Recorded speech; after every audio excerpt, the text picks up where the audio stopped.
Am I late or are we early? That's not, we're not working towards that time. Be in bed. Is it moving? Yeah. Battery. Everyone? Going to call this meeting to order for the pregame show of the Toronto versus Seattle. No, sorry, council meeting of Monday, October 20th. So first things first is approval of the agenda, that the agenda of the council meeting for October 20th be approved as presented. Can I have a mover and seconder for that? Councillor McConnell, Deputy Mayor Kirkby, all in favor? Carried, thank you. Any declaration of interest tonight? Seeing none, we're going to move forward. There aren't any presentations or delegations. Minutes of the previous council meeting from October 6th. The motion is that the council minutes dated October 6th be accepted as presented. Mover and seconder for that, Councillor Ray Young, Councillor Mary Campbell. Any questions? Go ahead. I'm not sure. Anyway, it doesn't say Deputy Mayor Kirkby, so I don't know if that's something that's to be looked at for future. Thank you. Anything else? Seeing none, I'll call the question. All in favor? Carried. Thank you. No communications or petitions. We do have a council information package. The motion so far is that all the items listed under the consent report section of the agenda be accepted as presented. Was there anything in the package that you'd like to take out? Councillor Tracy Young? Thank you, Mayor Shankar. Number 13, Edwardsburg Cardinal, NeoCIF. Okay. Take a look at that. Yep. Sorry, could you repeat the Number name? 13. Yep. Edwardsburg Cardinal, resolution with the OCIF funding. Thank you, sorry. Anyone else? All right, so are we okay with amending that motion? Sorry, I think I had Councillor Ray Young. No, Tracy. the mover and seconder on it? You didn't have any. I didn't have one? Okay. So I will have a mover, Councillor Burton, and seconded by Councillor Tracy Young. So the motion is that all items listed under consent report section agenda minus number 13 be accepted as presented. All in favor? Carried, thank you. No committee reports tonight. A quick mayor's report. We had the Leeds Grenville Starter Program. We hosted it here in Prescott. A great program. I think they had 16, 17 different people for the starter program. Yes. Yeah, so really big group. It's very well done. So they had it right here. That was the week before last. There was also Joint Services Committee 2 weeks ago. Today I was had the honor of getting the first poppy from Robin Shire, who's the poppy campaign manager for the Legion. And on a good note, we were mentioned in Parliament today, in provincial Parliament, by MPP Steve Clark in reference to our business week, small business week that we're having this week. So that's tomorrow night. Should be a good night and a good week. So that's it for me. I'm going to start right here with Councillor McConnell, who's wearing a very festive tie. Love it.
That's what I'm saying. I'm not gonna continue to tell you. At least we know the emergency lights work. Yeah. That's the quick success. Yeah. Cross that off the list. I thought there was like floor lighting also. To give you that, no, it was. Good. Yeah. All right, welcome back, everyone. Sorry, we had a little power outage for a few seconds. It sure wasn't Councillor McConnell. Go ahead, Councillor McConnell. I'll assume it was nothing personal, your worship. Don't take it personally. Thank you, Mayor Shankar. I had no committee meetings to attend this past 2 weeks. Although I did but also with Councillor Burton over there attend the Shakespeare gala at the golf club on Saturday night. It was a costume affair dated on the 1920s. It was incredible how many people were in costume, including Councillor Burton over there, who I actually didn't recognize, as I've mentioned, but it was a great evening, and we learned what they were going to present next year, which I'm sure Councillor Burton will inform us of. Since I don't have anything else to comment on, it may seem a little odd, but I would like to say hello to my sister in Vancouver, who apparently watches our meetings every week and says that she cannot see me because I'm usually dwarfed behind these two large people on my left here that I see they're sitting back tonight. So hello, Maxine. And I hope you enjoy the show. Oh, boy. As you can see from the tie, Halloween is approaching. This is our last meeting before Halloween. I hope all people out there have a safe and healthy, happy Halloween. I know we're giving out candy. I'm sure many other people are. Be careful on the streets. The police are usually out providing safety in the community.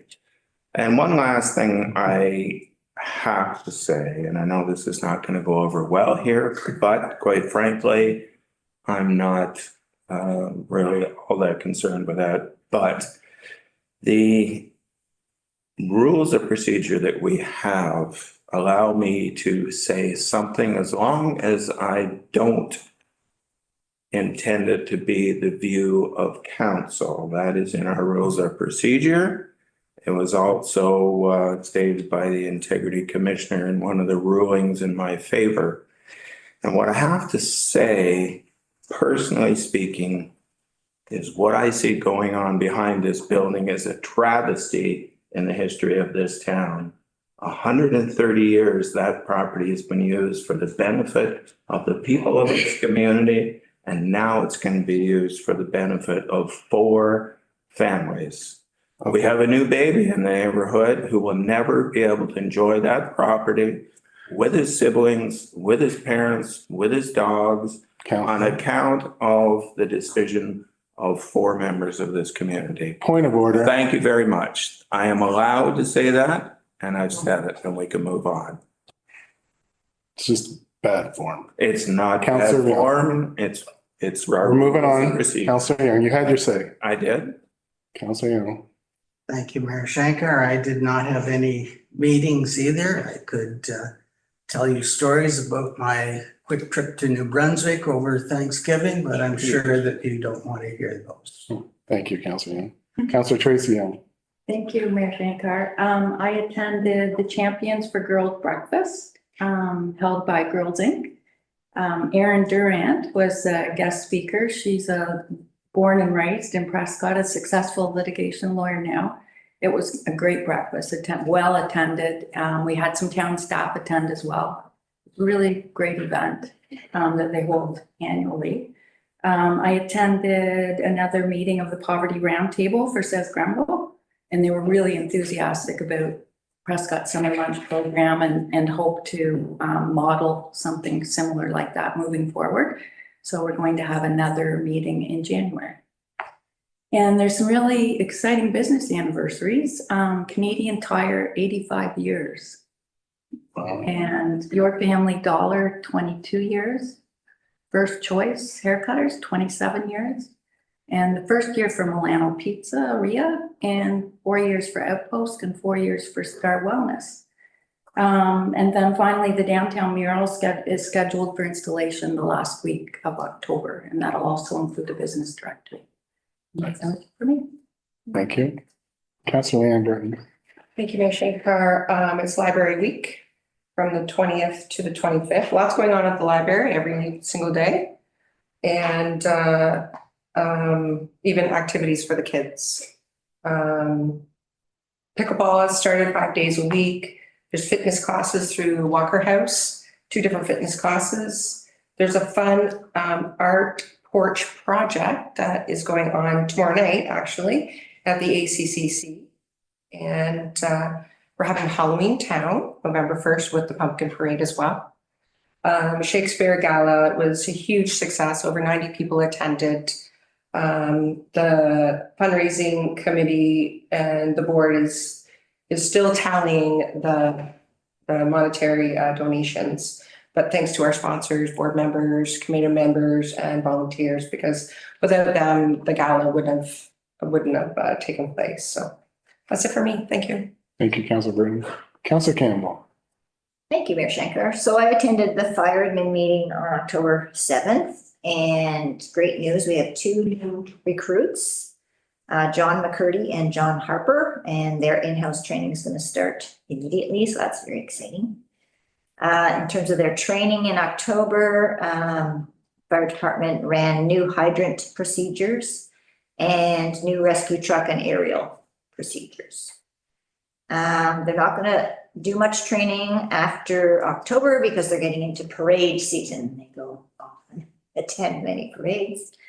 They did full evacuations of Wellington House and Mayfield. That was the week of September 29th, very successfully done. The trucks are undergoing their annual inspections currently. Mutual aid, this is meetings that they meet 3 times per year in different locations, and it's going to start up in the new year in Athens. And reps from each fire department attend in the area. We have great anniversaries to announce. Devin Burns, 2 years. Stephen Gilmore, 2 years. Ryan Sobey, 17 years. Mike Crozier, 17 years. And Paul Arcand, 37 years of service. They submitted the fire protection grant. There's up to $16,000 available. And if they receive the grant, they're going to be purchasing protective equipment against cancerous substances that might occur. And 3 members now have completed the provincial training, that mandatory provincial training that we all know about, the requirements for firefighter 2. So on we go. That's it, Bree. Thank you, Councillor Campbell. Also, the parade is November 21st, right?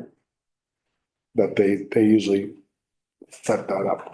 Deputy Mayor Christie. Thank you. Through you, Mayor Shankar. First of all, I just want to make note of all the anniversaries, the business anniversaries and the years of service of the fire department. Some of them anniversaries like the First Choice kind of make me realize how old I am now. Because it doesn't seem like it was that long ago when they opened and I was in there getting a haircut. But anyways, 27 years. Wow, time flies. I didn't attend any meetings. We did have a back and forth about community grants that, you know, we all participated in, Ray and Mary and Samantha. Just a couple notes from operations. The tennis and pickleball courts are open. Fencing's up. The track. I actually walk the track. It's great. Skate park is open. Garbage cans and park benches are added. I used the garbage because I had the dog. Just a note for people watching to make sure you pick up your mess. The basketball and ball hockey pads had their first coat of painting. I think everybody that's driven around town has noticed quite a bit of milling going on and stuff. So that's happening on King Street and Shoppers, and we gained 2 parking spots in the Shoppers parking lot. by removing the concrete planters. So that was a suggestion at one of the council meetings. And then the gas main installation happening up at Wellington. Uncle Man, Yeah, interesting. Lots of stuff going on, lots of construction. a busy little town. Thank you, sir. All right, we're going to move on to our staff reports. Our first one today is staff report 70-2025, a review of building bylaw. So the motion is that council directs staff to undertake the process to review and update the building bylaw. Can I have a mover and seconder? Deputy Mayor Kirkby, Councillor Burton. Sean, the floor is yours. Through you, your worship. Background on this, the current building bylaw, which governs permits that we issue, has not been updated since it was passed in 2013. At one point, it was going to be updated, but then COVID hit and it got put to the back burner. The building bylaw has many purposes, including but not limited to defining processes for applying for a permit, the issuance of the permit itself, fees, the inspection processes, and the determination of performance deposits. Updating the building bylaw would also give us an opportunity to align where appropriate with our two neighboring municipalities, specifically Edwardsburg Cardinal and Augusta. Bill 124, which regulates building departments, allows a municipality to operate their building departments on a cost recovery basis. However, it is not uncommon for smaller municipalities with smaller growth potential to operate in a deficit.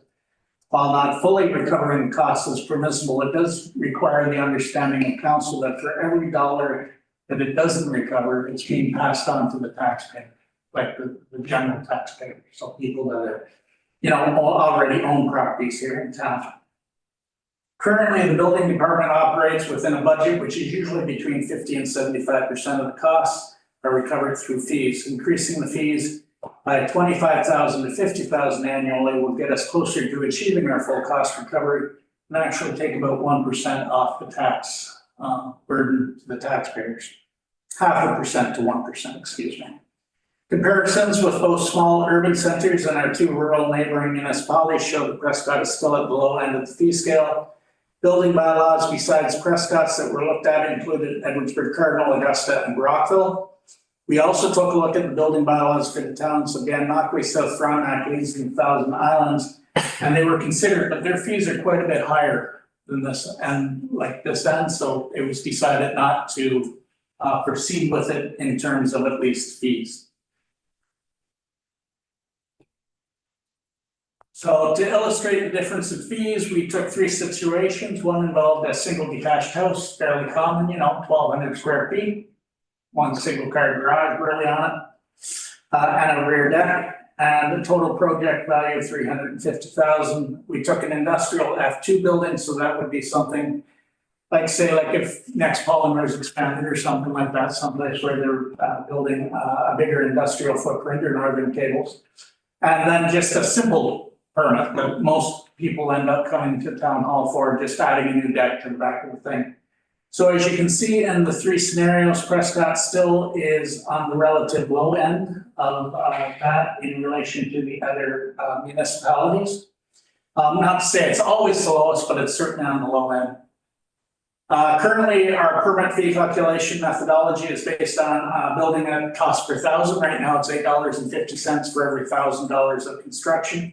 It's recommended that we continue to use this methodology due to its simplicity to calculate. The public understands it, but more important, it's also kind of inflation protected. Because as the price of construction goes up, it's more thousands that were involved and it involves a higher permit.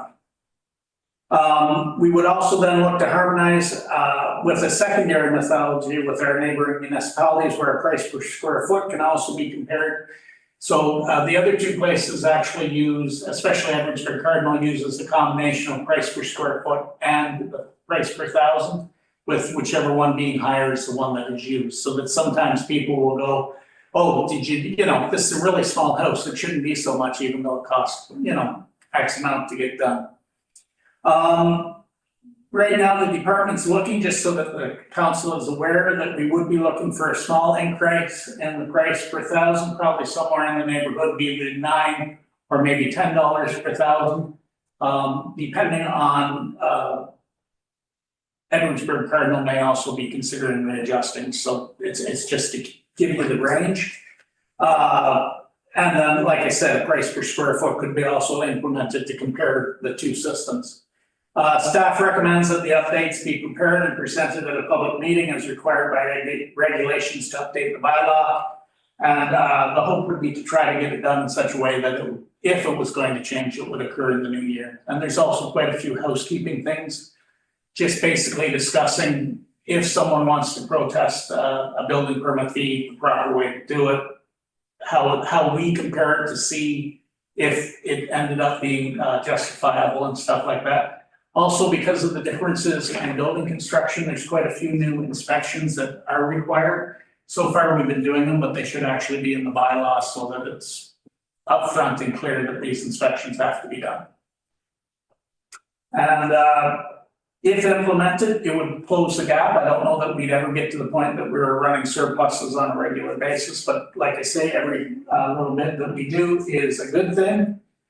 And then, of course, council as an alternative could suggest that we don't do anything. That would be up to the direction of council. We attached the building bylaw from 2013 for you to see, so. And that is my report, everybody. Thank you, Sean. Is there any questions for Mr. Merriman tonight? All right, good. All right, I'll call the question. All in favor? What's the question? They're reviewing the bylaw. Review and update the building bylaw. It's coming back to us, the updated. Yep. All in favor? Very, thank you.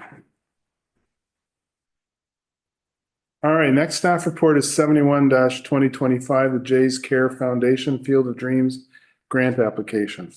The motion is that council endorse the submission of a grant application to the Jays Care Foundation Field of Dreams to support the development of a new baseball diamond as part of the Phase 3 development at the Seymour Recreational Complex by the deadline of October 31st, 2025. Mover and seconder, Councillor Burton, Councillor Campbell. Samantha, the floor is yours. Thank you, Mayor Shankar. Through you to council, this seems like a very timely report to bring to council as the Jays head into game 7. As the town continues to move forward with the outdoor rec amenities at the Seymour Rec Complex and continue to make it a recreation destination, the plan as approved by council has always been to bring back a baseball diamond to Prescott. The recommendation tonight is seeking council's approval to move forward with submitting an application to the Jays Care Foundation Field of Dreams grant. Currently in town, there is no baseball diamond, and the town's rec master plan outlines the opportunity that exists for a baseball diamond to bring back youth leagues, both at the recreational and competitive levels, adult rec opportunities, as well as sport tourism opportunities. The plan states that a well-maintained field would include fencing, lighting, and bleachers. It doesn't currently indicate the addition of bleachers, covered dugouts, but we do know through our research that that would be considered an asset as well. The inclusion of lighting would extend the usable hours for practice and games, support evening tournaments, and really just overall provide maximized use of the facility. Similar to the approach that was taken with the development of the skate park, staff have initiated conversations with parents, coaches, executive members of local organizations to better understand the need and the demand within the town for baseball, and having those conversations with people who are involved in the sport. It's through these conversations that it's very apparent that having a baseball diamond with lighting would be key in maximizing usage. We have been and we will continue to be in communication with the Seaway Surge Baseball Club to get a better understanding of hardball needs within our area, as there is the potential here to fill a niche not currently offered within South Grenville. The site plan that is provided in the report is being refined by a firm that specializes in rec field layouts. And it does take into account details such as sunrise and sunset locations to be able to maximize the quality of use. Phase 3 could potentially include the ball diamond, an additional parking lot, and potentially a dog park. The report outlines the Jays Care Foundation Field of Dreams grant program, as well as their eligible and ineligible costs. The process takes about 6 months, with the initial application being due by October 31st, Preliminary decisions are then made in December, and if accepted, a full proposal is due by January 31st. Funding approvals are made public in April, and if the town is approved for funding, the project has to be completed within 12 to 18 months of receiving that notification. If the town doesn't receive the Field of Dreams funding, the scope of the project can potentially be adjusted, with lighting then becoming a provisional item for a later date. The preliminary project costs are estimated to be approximately $450,000 to $500,000. Should the application be successful, the town's contribution of the project costs would be sourced through sponsorships as well as donations. The alternative to the recommendation would be for council to choose not to pursue submitting the application. Thank you, Samantha. Any questions for Ms. Jodwin? Oh, Ms. Campbell? Mayor Shanker, just the layout of the diamond, is there enough space for someone to hit a home run and not hit someone on the other side? That is the intent. Okay. And then, I'm not clear, but is the baseball fence further away than the softball fence? So what we are looking at here, I don't know.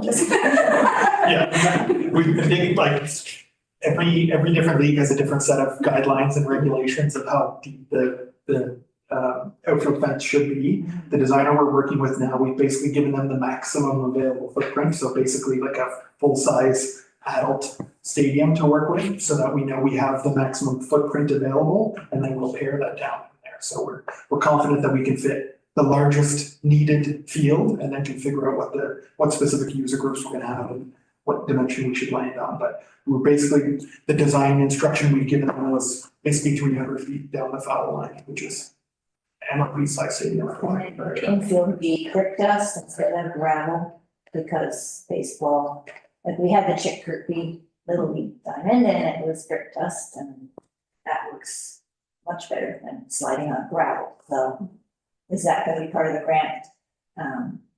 Asking for the money for brick dust, because it's gonna be more expensive. Yes. Okay, okay, all right, just so I know that difference anyway.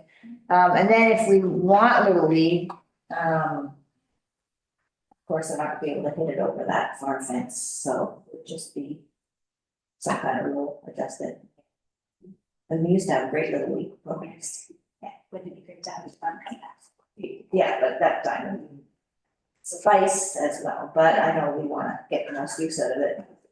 Okay, thank you. Thank you, Councilor Campbell. Anyone else? Councilor McConnell? Thank you, Mayor Shanker. Just refresh my memory here, but to the east of this diagram, do we own that? Or is that the plastic plant? That's the next polymers. That's next polymers. Okay, we do own to the north of it though. Yeah. Well, currently anyway. I think it's great design, and I'm fully in favor of this, and I hope the Jays win tonight, but my only concern here is that area reminds me of north of the rink in Brockville that's ball diamonds, and I played soul pitch there a few decades ago, and the mosquitoes we had to call games because of the mosquitoes out there. They were so bad. This has the woods right next door, which is not going to do it any favors. So I don't know if there's a spraying program that we can look at if we actually get this, but it's something that needs to be considered. Thank you. Anyone else? All right. We'll get that application going. We'll call the question. All in favor? Carried. Thank you. All right, back-to-back report 72-2025 is a community grants program. The motion is that council approve the 2026 community grants program. Mover and seconder, please. Councillor Ray Young and Councillor Tracy Young. Samantha, this is yours as well. Thank you, Mayor Shaker, through you to council. The Prescott Community Grant Program, just as a review for council, is intended to support not-for-profit and volunteer-driven organizations to support inclusive and accessible programming or services and strengthen volunteer nonprofit organizations and engage tourism projects that draw visitors to the town. The working group has developed some adjustments to the community grant program to consider for 2026 in order to streamline the application and the evaluation program. The key changes, as you'll see in the report, are the definitions of program. These 3 streams would include one dedicated to youth programming initiatives, one that's dedicated to strategic plan alignment initiatives, and finally, one that is dedicated to tourism initiatives. Other updates to the program include the addition of a formal scoring rubric to assess all of the applications and adjusting the eligibility criteria to allow in-kind or fee waiver requests to be applied for by groups that may not have an established board of directors or have financial statements. The addition of offering an online submission will also be made possible if approved. And finally, approved applicants moving forward will be required to submit a project completion report so that that update can be brought back to council so that council is aware of how the funds were used within the community. There was thought given to dedicating a certain amount of funding per stream. However, at this time, the working group recommends that having just the total project budget that can be spread across all streams and adjusted as necessary is the way to move forward at this time. The first intake for 2026 is planned to open in November and will close in December. And the proposed grant program budget for 2026 will be $68,220, and that is dependent on council approval. Thank you. Thank you. Any questions on the community grants program? I know 3 of you were on it. Councillor Young? I like the approach we're taking. It's a starting point, and if we find that it has to be adjusted somehow, we can easily do that, correct? And the other thing that I like is getting some of these groups to come back to us at the end of the season or after the project or whatever, to give us feedback on what they did with the money and why it was so important to them. So. Okay, thank you. Anyone else? All right, great job. Call the question, all in favor? Carried, thank you. Our last staff report is 73-2025, the Leo Boyman maintenance recommendations. The motion is that council receive the staff recommendations for long-term maintenance of the Leo Boyman Community Center based on the building condition assessment completed by EVB Engineering and Architecture 49. Mover and seconder for this, Deputy Mayor Kirkby, Councillor McConnell. Mr. Locke, the floor is yours. Thank you, Mayor Shankar. So back in July, I brought forward a report to present the condition assessment that was created by EVB Engineering and Architecture 49. The recommendations of that assessment were that if no repairs were undertaken, the expected useful life of the building would be 5 to 10 years. They noted by addressing deficiencies, the useful life is expected to be 15 to 25 years. So this report makes recommendations by staff of which deficiencies to repair, which to continue to monitor, and which components to leave in their existing condition. This determinant is based on the current use of the Leo Boyman Community Center. Obviously, it was originally designed to be an arena. We currently use it as a community center, so the elements are very different in terms of how we use the building. So as such, there are some deficient items that staff is recommending not repairing, as they are not required to operate the facility for its current uses.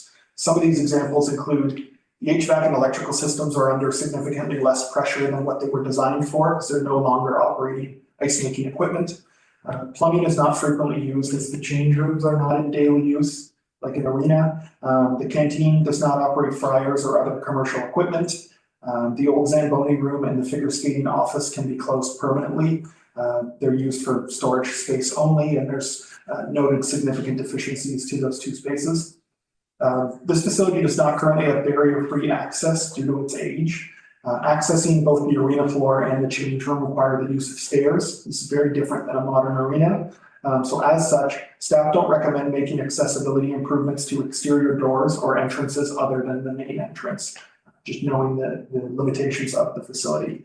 So the initial condition assessment noted a budget of just over $1.1 million to repair all deficiencies identified by EUD and Architecture 49. The items that staff is now having gone through and recommended totals $297,900. Additionally, if we total the items that were recommended to be monitored for further deterioration, there's another $175,000 in, I guess, potential spend if further deterioration occurs. The largest item identified is a budget of $100,000. This is to repair corrosion to the roof support beams. This is something that was noted in the 2017 report and now again in the 2024 report. So we're recommending with moving forward with that project in 2026. It may take more than 1 year to complete. However, we'll be asking for it in 2026 in case a contractor is able to take it on in one go.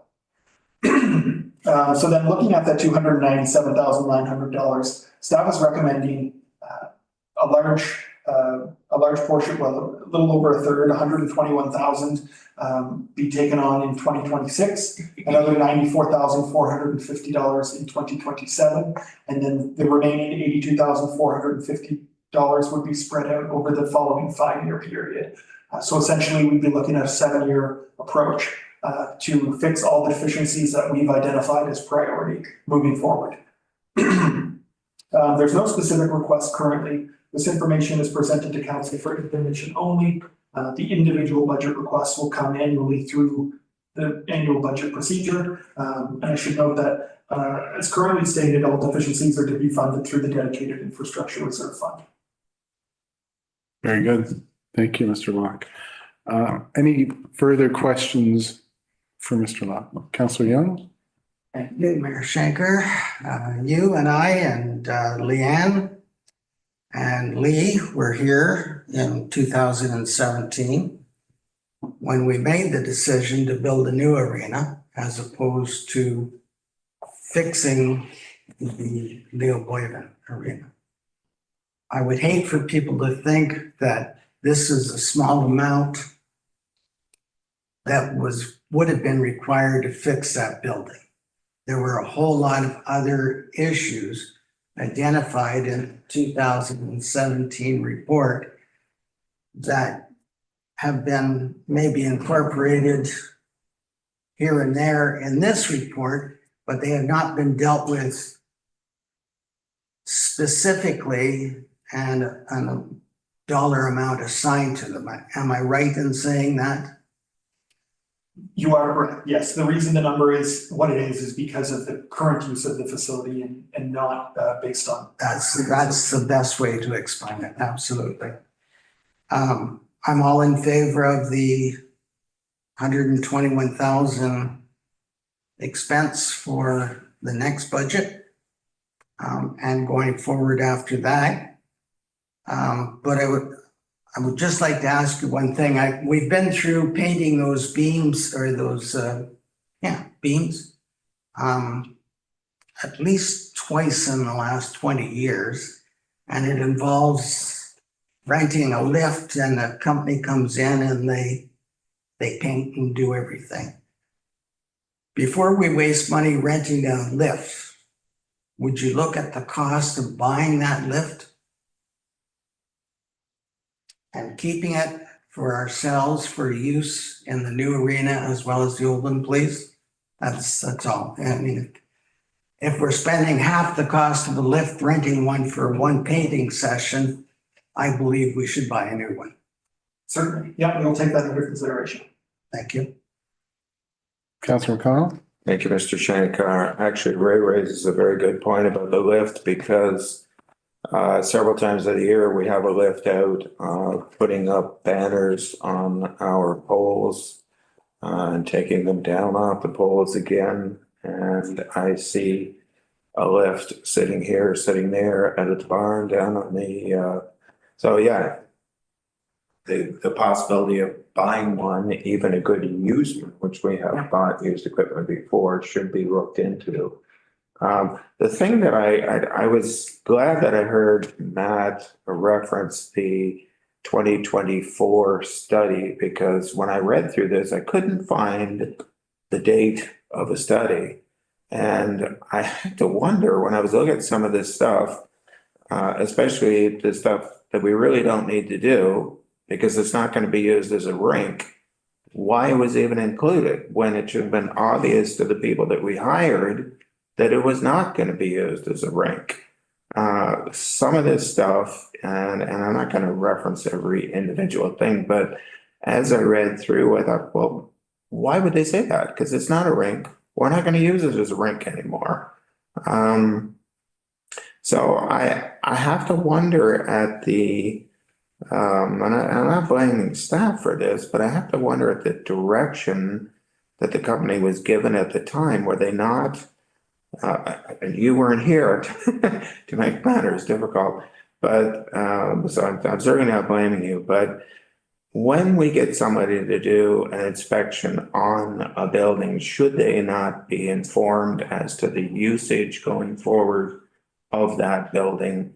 And as you mentioned, some of the things they didn't mention because we weren't using it as a rink, but it seems to me there's a lot more in there that are of the same ilk that really shouldn't have been mentioned at all. I did have one member of the community approach me over the last month or so and commented that, are we not spending another $1 million and some odd dollars on this building for what we use it for? And so it went through all the things that we actually did use it for over the past few years, that it hasn't been a rink, whether they realize that or not. And I think they were suitably impressed. But I was thinking the same thing, $1 million some odd bucks. Now you've brought it down to a reasonable amount, and you've brought it to a reasonable amount because, again, of the use that it's going to get, not as an arena. And I was always of the opinion that this building should be maintained and used as much as we can, unless there was some huge amount that had to be spent on it. And then it was going to be a really big debate in the community. And at whatever council was in office at that time, what do we do? In this case, this is a big amount, $1 million and some bucks, but a lot of it we flat out don't need to spend. And much of it that we do need to spend can be spread over a few years. The main things, the $100,000 paint job on the beams, that seems to be being one of the main things that we need to do to maintain the integrity of the rink. And so I'm in favor of going ahead, like Ray said, with the expenses as of now and in the short term to extend the life of this thing. And this is what, 10, 15 years?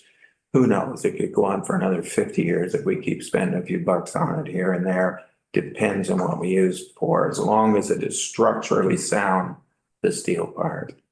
Thank you, Mayor Shankar. Thank you. Councillor Campbell, then Councillor Kirkby. Through you, Mayor Shankar, will we ever have that debate around council of whether we just want to replace this building? I'm thinking of just a big steel warehouse box with a roof. And we don't need all these offices and all that kind of stuff, but I don't know the cost of that. But I look at Stingers in Brockville, and they took over the Zellers building, which I guess is just a big warehouse, and the kind of use they can get out of that. So I would like to, just curious to know how much a big steel box would cost to erect, and as not just saying, because you're saying it's going to cost a 7-year approach to add 15 years. So we're not even after 7 years, we've already cut into what the 15 years is going to provide. So I know it's a nostalgic building, et cetera, but maybe I'm just curious to know how much the difference would be to just start a new. So would you like the steel box to be on that property? Yeah. So that's not our property now. So once we once we're done with that, the fort wants it back. Oh, they do. Okay. That was in the report. Still curious to know. Thank you. Thanks. Councilor Kirkby. Through you, Mayor Shankar. I believe if we still use that space as a community asset, like a sports thing, that would still be up for I just don't, negotiations. yeah, I don't know if think we can tear it down. I don't know if it's 100% contingent on that building staying here. Is the question. My understanding is once it's done, it goes back to the Parks Canada. There's no rebuilding on And that's an understanding, Matthew, or is that something that they've said us? Just a question. it. And that was our conversation with them over the last several months. So my only comment on this is there a possibility of any grant that could be used for seniors or any kind of recreation grant that would directly contribute to the maintenance of that building, or any kind of grant that we could get, kind of like the Jays Foundation or anything like that? Yeah, so if I may, we sort of have made the decision, when it comes to upgrading the facility, we do want to target updating the floor on the arena space to go with one of those multi-court surface, like the spongier type of floor, as well as changing out the lighting, neither of which are in the reports specifically about the deficiencies. We're trying to target the grants towards lighting and flooring upgrades, with the thought that it looks a lot flashier and nicer to say that, hey, we're going from a concrete floor to a multi-purpose floor. Seniors can use this without injuring their knees a lot nicer and things like that. The feeling is we'll play a lot better in a grant application than, hey, we're taking a 60-year-old building and, changing plumbing or fixing appliances. So it's not to say we can't apply for maintenance grants. It's in the past couple of years, our grant target related to Leo Boyden has been for upgrades to the floor. Yeah, that's all I have. Anyone else who hasn't spoken? All right, thank you, Mr. Locke. I call the question. All in favor? Carried, thank you. Okay, no resolutions tonight. We do have a bylaw. Bylaw 42-2025, building official appointment. Motion that bylaw 42-2025, being a bylaw to appoint building inspectors for the corporation of the town of Prescott, be read and passed, signed by the mayor and clerk, and sealed by the seal of the corporation. We need a mover and seconder for that. Mover and seconder, please. Councilor Burton and Councilor Tracy Young. All in favor? Carried, thank you. All right, new business. So we have 5 items on new business. Are we doing all 5 items? So 15.1 is City of Dryden, the Swim to Survive training resolution. Who pulled that one out? Councilor Young? There you go. Thank you, Mayor Shankar. Are we to read the resolution? No. No? So, I can't think now. Swim to Survive training. Yeah, the Swim to Survive program, is a program currently that's offered by the Life Saving Society of Ontario. And what it is, it's not meant to replace swimming lessons, but it's just to give you the critical actions to take if you fell into deep water. So what it is, it's a roll in, it's a tread water for a minute, and then it's a swim 50 meters. It's offered to grade 3 students, and they do a 3-hour water program and they do a 3-hour classroom program. The problem is that it's the grants are very limited for a school board to apply for. So when I was looking at it, there's 160 drowning deaths in Ontario annually, and it's not just children, it's all ages. 9 out of 10 deaths are the result of no life jackets. So the Life Saving Society also offers other initiatives that a community can take.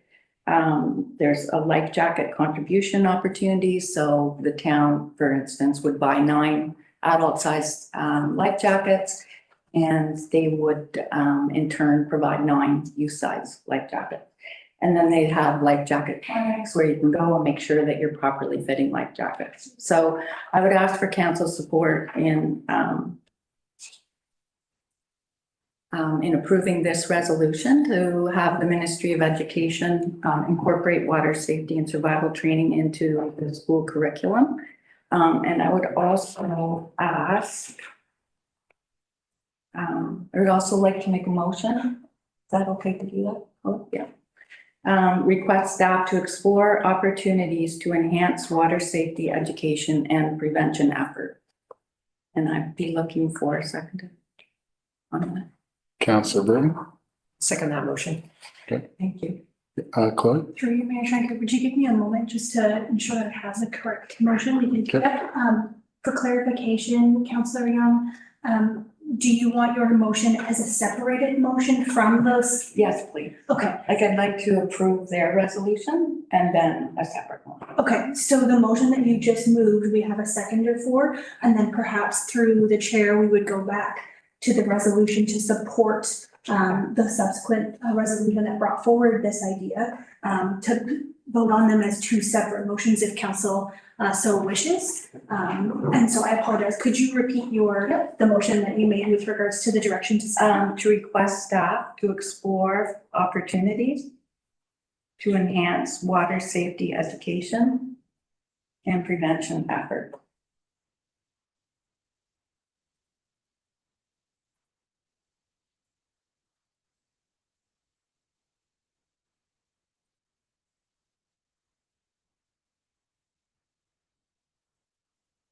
To enhance water safety? Education and prevention efforts. Thank you.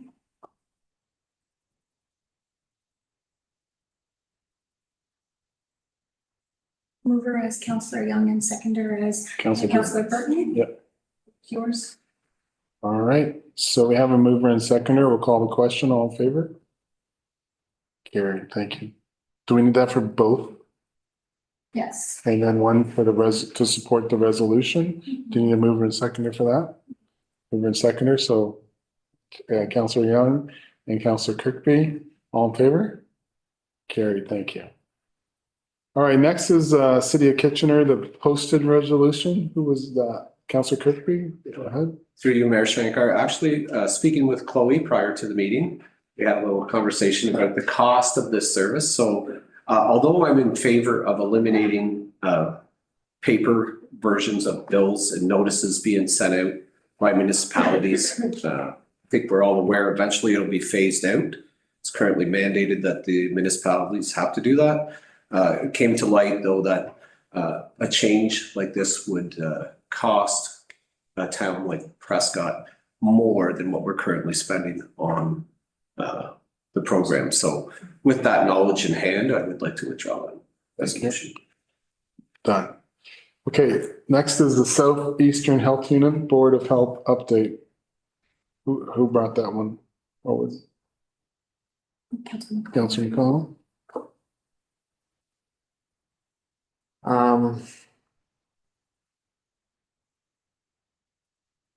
Actually, trying to search my memory because I honestly don't remember this. It was in the cost, if I may. By all means. It was the cost that you were concerned about, the cost that we would absorb when we amalgamated Lennox and. Oh, yes, yes. I recall reading shortly before council that the deficit that our previous health unit incurred was somewhere around $1.1 million or something like that. And the other part of the group that we were amalgamating with, the Kingston group, was around $7 million.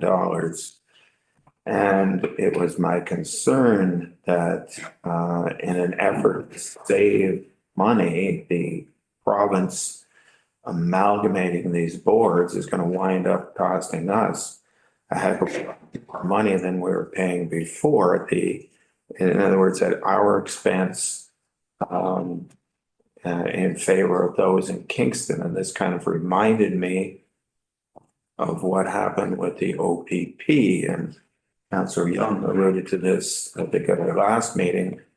there were some municipalities that were paying very little for police coverage. Some of them were paying very much more.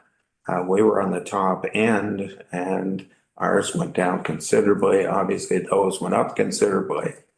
So I'm not looking at moving a motion here. It's just for the attention of council and staff in particular to keep an eye on what's coming in from this new health unit. And as soon as you have any figures that are available for us to please pass them along. So if it is a case where we should have been objecting and objecting strongly, we'll do so at the earliest opportunity. Thank you. Thank you for jogging my memory. All right, next up is the United Counties of Leeds and Grenville's resolution. Support for the creation of a St. Lawrence Region Energy Task Force. That's Councillor Kirkby. Yeah, so tonight I'm seeking support on the resolution from the United Counties. What they're looking for here is the creation of a St. Lawrence Region Energy Task Force to serve as a pilot model, proactive, integrated energy planning in Ontario. So South Dundas recently also, Mayor Broad down there did a little speech on it and had a post on it.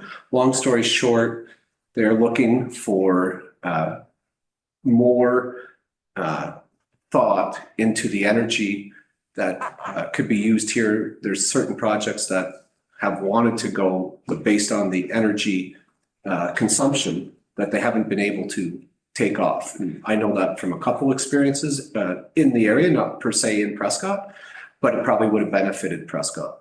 So what they're looking for here is a plan to ensure that we have the right amount of electrical services supplied to this area or planned for this area so we can be ready to expand manufacturing or any kind of infrastructure that comes before the region, which would benefit us all. Thank you. All right, thank you. So do you want to support this resolution? Yep, just endorse it. Okay, so we need a mover and second, so you'll move it, seconded by Councillor Ray Young. All there? Carried, thank you. Can I make a comment on that if I may? Sure.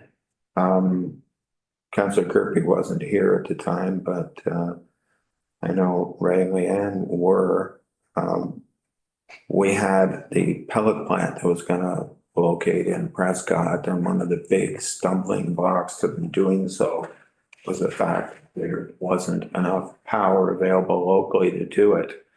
And Rio St. Lawrence was doing a great job for us, does not have the quantity to power something like that. So there's a lot of stuff going down in Edwardsburg. So far, they seem to have enough power. Augusta with the DuPont not using, of course, they have their own power there. This is very pertinent to the town of Prescott, maybe not today, but it was in the past and it could very well be in the future. So I'm fully in support of Justin bringing it up. Thank you. Thank you. Councillor Young? To put it in perspective for Prescott, Reno St. Lawrence cannot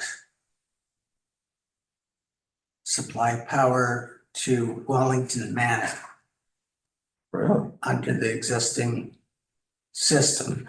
They're going to have to draw power directly from the 44 kV lines, the large transformers, the large towers.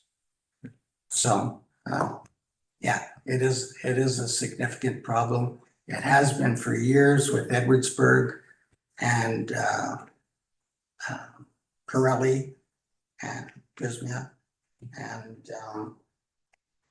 and Greenfield. They both have had issues with power. And over the last few years, and I know that back Mayor Seo was working on it back that far. So we're going back 8 or 10 years now. So. All right, thank you. Kind of funny that the power went off earlier, not while we're having this discussion. I think it's still at other places. All right, next one is the town of Petrolia, the bail reform resolution. Who's that? Oh, Council Kirk Pritchard. I was on a street that night. Through you, Mayor Shankar. This originated from the city of Brantford, right? It was an endorsement from the town of Petrolia.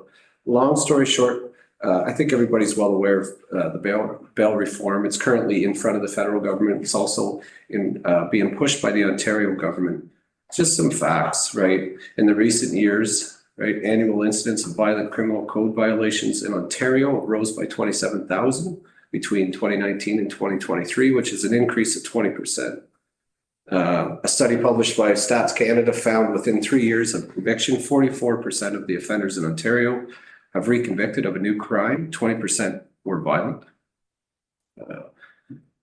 By between 2017 and 2021, Ontario saw a 29% increase in commission of violent crimes by those subject to court imposed conditions. The Ontario Provincial Police is looking to also weigh in on this. They have some headlines as long, and that was, sorry, a lot of that stuff was from them. The Ontario government itself is looking at restoring mandatory minimum sentencing for serious crime, removing bail availability for offenders charged with murder, terrorism, human trafficking, intimate partner violence, drug trafficking, criminal possession, or use of a restricted, prohibited firearms in violent carjackings and home invasions.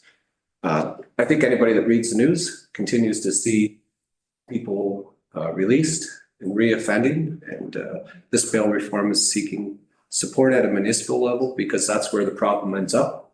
Whether you admit it or not, it's dealt with by the federal and Ontario governments, but municipalities get stuck with a lot of this behavior, resources on the police forces and other services, other community services. So that's why I pulled it out, put it before you.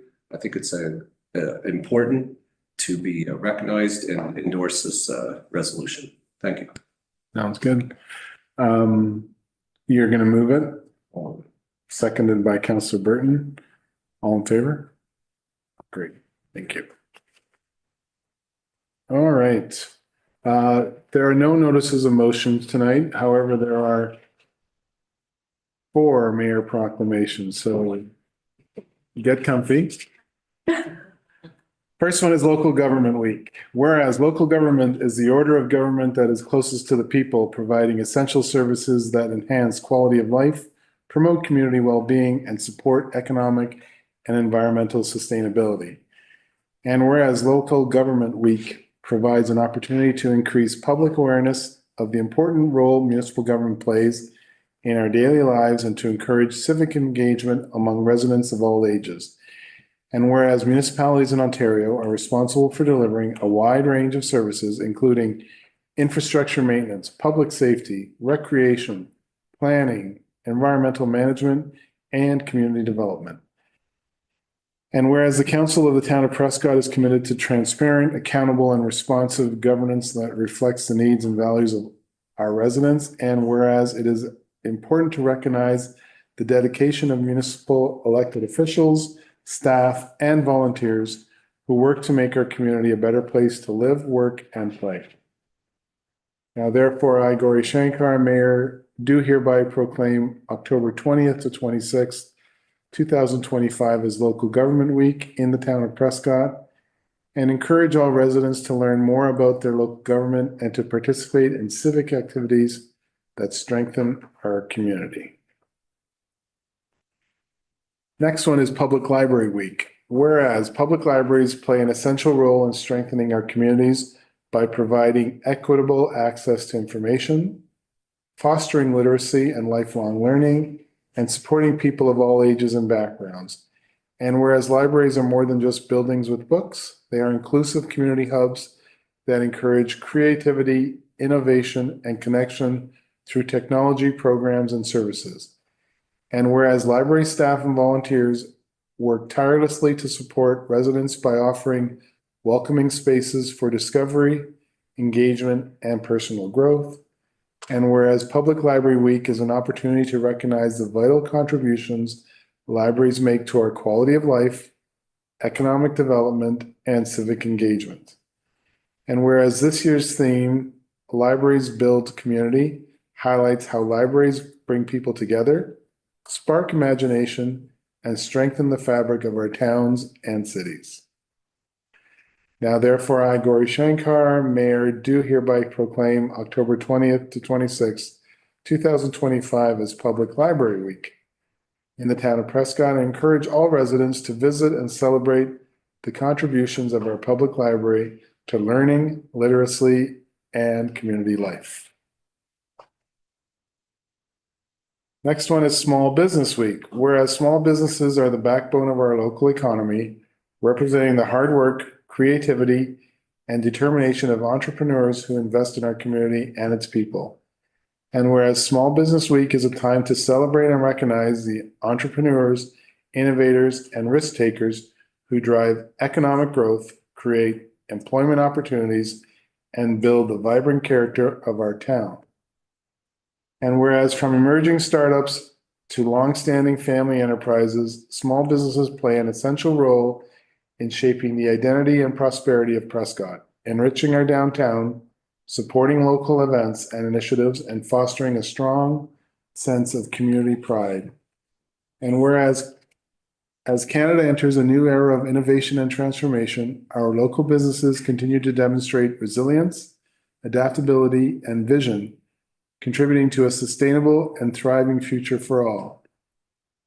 And whereas it is important to acknowledge the ongoing efforts of organizations, business associations, and community partners that support small business successes and economic development in Prescott. Now, therefore, I, Gauri Shankar, Mayor, do hereby proclaim October 20th to 26th, 2025 as Small Business Week in the town of Prescott, and encourage everyone to shop local, show support, and celebrate the small businesses that make our community strong.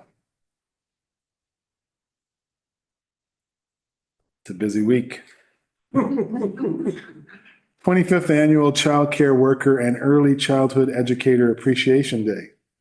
Whereas years of research confirms the benefits of high-quality early learning and childcare for young children's intellectual, emotional, social, and physical development and later life outcomes. And whereas childcare promotes the well-being of children and responds to the needs of families and the broader community by supporting quality of life so that citizens can fully participate in and contribute to the economic and social life of their community.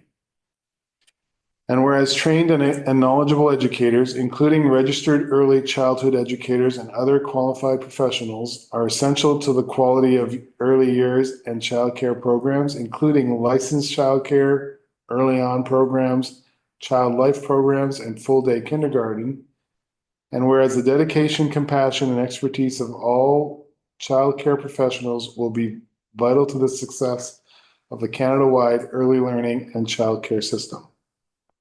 Now, therefore, I, Gauri Shankar, Mayor, do hereby proclaim October 21st, 2025 as Child Care Worker and Early Childhood Educator Appreciation Day in the town of Prescott in recognition of the education, dedication, and commitment of all childcare professionals to children, their families, and the quality of life in our communities.